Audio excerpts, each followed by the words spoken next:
ग्वालियर में मध्य प्रदेश के केंद्रीय कृषि एवं किसान कल्याण मंत्री शिवराज सिंह चौहान ने कहा, कृषि भारतीय अर्थव्यवस्था की रीढ़ है और किसान उसकी आत्मा है। किसानों की सेवा हमारे लिए भगवान की पूजा है।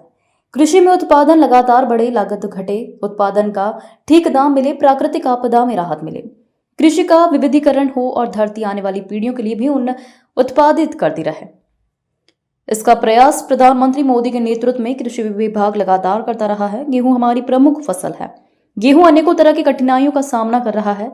जलवायु परिवर्तन, बढ़ते हुए तापमान के कारण यह आशंका व्यक्त की गई है कि गेहूं का उत्पादन घट सकता है। प्रधानमंत्री मोदी के नेतृत्व में पिछले 10 साल में लगभग 44% उत्पादन फसलों का बढ़ा है और गेहूं के उत्पादन में भी हमने नए रिकॉर्ड स्थापित किए हैं।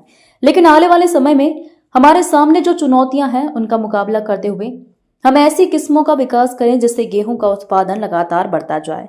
बढ़ते तापमान और कम पानी में भी कैसे गेहूं के उत्पादन को और हम बढ़ा पाएं, इसकी कोशिश भी हम कर रहे हैं। भारतीय अर्थव्यवस्था की रीढ़ है और किसान उसकी आत्मा। किसानों की सेवा हमारे लिए भगवान की पूजा है और कृषि में उत्पादन लगातार बढ़े, लागत घटे, उत्पादन का ठीक दाम मिले, प्राकृतिक आपदा में राहत मिले, कृषि का विविधीकरण हो और धरती आने वाली पीढ़ियों के लिए भी अन्न उत्पादित करती रहे। इसका प्रयास हमारे प्रधानमंत्री श्रीमान नरेंद्र मोदी जी के नेतृत्व में कृषि विभाग लगातार करता रहा है। गेहूं हमारी प्रमुख फसल है और जौ का भी अपना महत्व है। गेहूं अनेकों तरह की कठिनाइयों का सामना कर रहा है। जलवायु परिवर्तन के कारण, बढ़ते हुए तापमान के कारण ये आशंका व्यक्त की गई है कि गेहूं का उत्पादन घट सकता है। एक जमाना वो था तब हम अमेरिका से PL 480 लाल गेहूं आयात करके खाते थे, लेकिन आज मैं अपने किसानों को धन्यवाद दूंगा, वैज्ञानिकों को प्रणाम करूंगा। विशेषकर हमारे प्रधानमंत्री मोदी जी के नेतृत्व में पिछले 10 साल में लगभग 44% उत्पादन फसलों का बढ़ा है और गेहूं के उत्पादन में भी हमने नए रिकॉर्ड स्थापित किए हैं।